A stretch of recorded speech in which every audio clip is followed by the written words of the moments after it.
to another Translator Insider, and this week we talk about something that causes a little bit of ethical problem among translators, and that is what to do with official documents and when we think they may not be legitimate. So, should we report?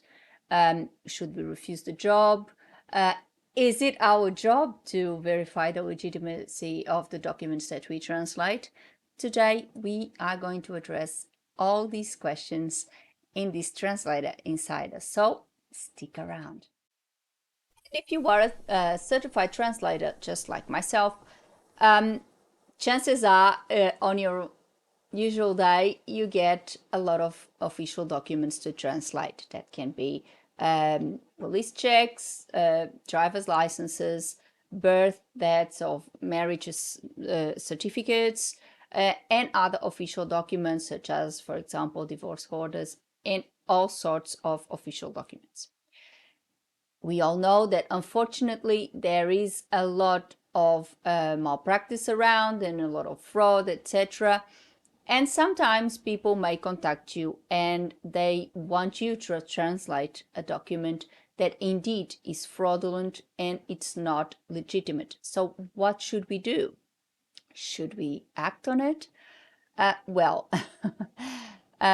This poses two questions. First of all, what is our duty as translators, and what's the ethical issue that all of this poses? So let's talk about this per stages. First of all, what's our duty as translators? Well, our duty as translators is solely to translate the documents that are presented to us. So whatever that document may be, our duty is simply translate it.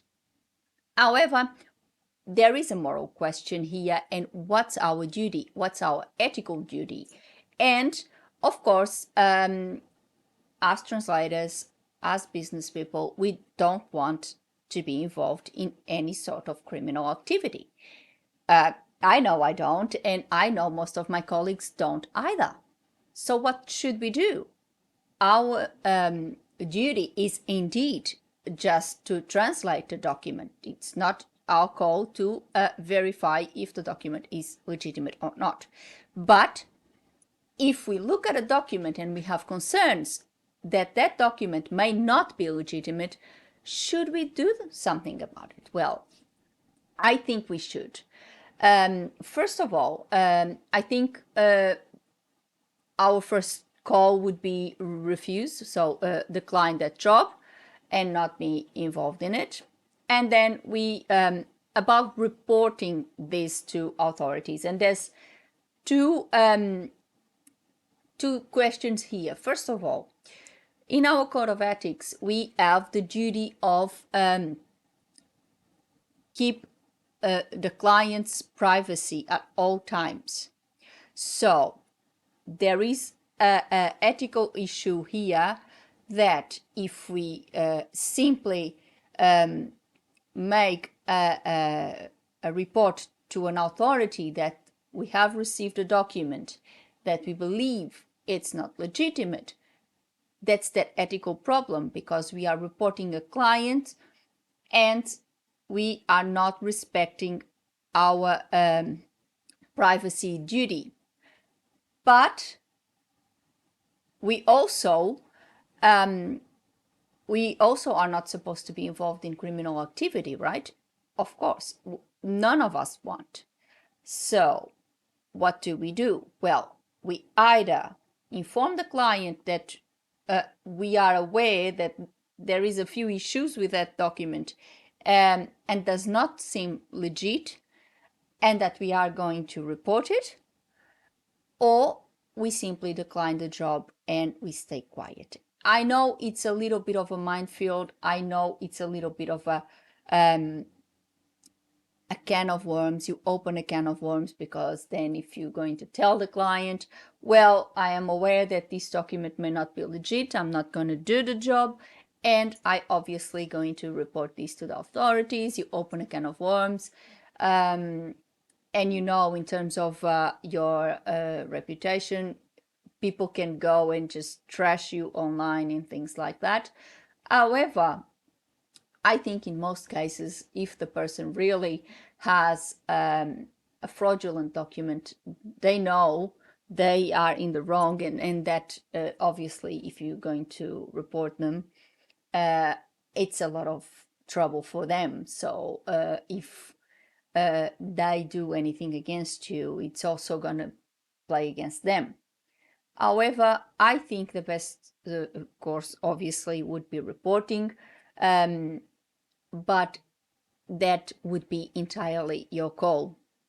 Would you want to get involved and really report it, or would you just simply decline the job and that's it? Because, for example, most of the times that document would most probably be detected. These days, documents, for example, when you talk about an Australian police report, a police check, they have in the paper where the thing is printed, and these days the Australian Federal Police has the facility of sending these reports online, so they're not even hard copies anymore, they're online. And obviously they have a lot of security features that are within the document itself that of course are very hard to copy. So when you go to another authority and you're going to tender that document, it's quite likely that it's going to be found, and it's going to be found that that document does not look legit. And then usually documents have a number that you can verify its legitimacy, and obviously the authorities to where that client are going to obviously tender those documents, they can verify the legitimacy of the document. If they have any concerns, they can contact the authorities themselves as well. However, as a translator, and quite frankly, as a human being, you don't really want to be involved in any of this. You don't want to be involved in any activity that you deem to be fraudulent or criminal. I know I don't. So I think if something like this happens to you, I think our moral duty would be, because we have this, how I would say it, this ethical duty of keeping the client's privacy at all times. We cannot do it without informing the client, because then it would be a moral issue for us. It would be an ethical issue for us, and we could be reported. However, I don't think a client that is themselves guilty of fraudulent behavior would ever report you for reporting them. I think that would be highly unlikely. However, it's your code of ethics, and you should always adhere to your code of ethics. I strongly believe that this is very important, and it shows that you are a professional. It shows that you are really serious about your business and about your profession. So my take on this would be definitely tell the client, well, I find some issues with this document. Either the scanning is not very good, but it doesn't come across as being a legitimate document from this authority. Where did you get it? You can even quote it with, where did you get it? Did you really go to the authority direct? Because there's also instances of, and I've heard about that, people trying to pose as authorities and try to sell documents, and obviously fraudulent. I know that in other countries that it has happened. I've read about it. So you can even try to make it like that, and put the question to the client and say, well, this doesn't look right. If you didn't get it from the authority from the authority where you should get it, I would contact them and say, well, there's something wrong with this document. Otherwise, see what they respond, if they tell you something. And obviously, if the person responds or if they disappear altogether, then you know what it is, and then you make clear in your email, well, I deem this document not to be legitimate. I would like to know your input on that. If I don't receive any response, I would be reporting it. And if you don't receive any response, you know what to do. But always, it's a fine line. I agree, it's a fine line because of the issues with our code of ethics and privacy. However, I think it's also a fine line that we should not cooperate in any shape or form with criminal activity. And unfortunately, and I've seen an increase in this type of things lately. I've seen many colleagues actually reporting this type of activity because obviously they are appalled about it and they don't want to be in any shape or form involved with this. And today I decided to talk about it because I think is a very serious issue, is a very serious question for translators. It's something that I must say we don't deal with every day, or maybe depending on the pair of languages that you work with, I don't know.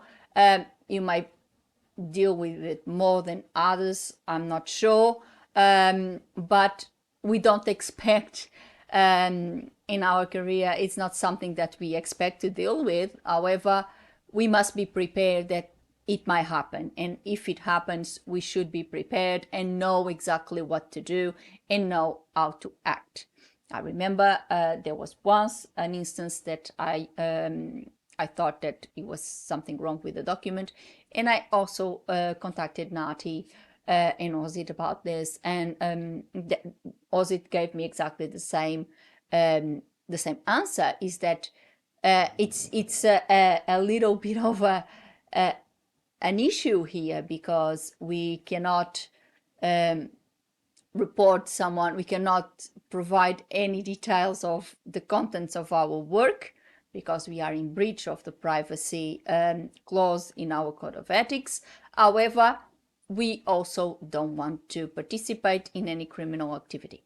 So to report, we should also make the client aware that we are going to do so. So this is kind of a little bit of an issue here, but ultimately it's up to you what you want to do. You can simply just refuse the job and don't say anything and don't report it. Or if you choose to do so, I think you should tell the client, just to protect yourself, just to make sure that you are in the right. You have never been in breach of your code of ethics, because if you are, and if that person wants to really penalize you for penalizing them, they can, because if you are in breach of your code of ethics, they can do that. So this is my intake. Obviously, you may have another opinion, and let's talk about it. And that's all for today. I hope you like this topic today. I hope it really brought a light into this issue, because it's something that we don't usually talk about. Quite frankly, it's not something that happens frequently. However, and as I said before, I've seen an increase in this sort of thing happening, and other colleagues of mine complaining that again, they even, some of my colleagues even went to the lengths of registering with the authorities that issue that sort of document, to be able to verify their legitimacy, because it has been a little bit of an issue there. So unfortunately, this is happening, and we should all be, as translators, we should all be protected against it, because obviously I know we don't want to be involved in any of this. We don't want to be part of it.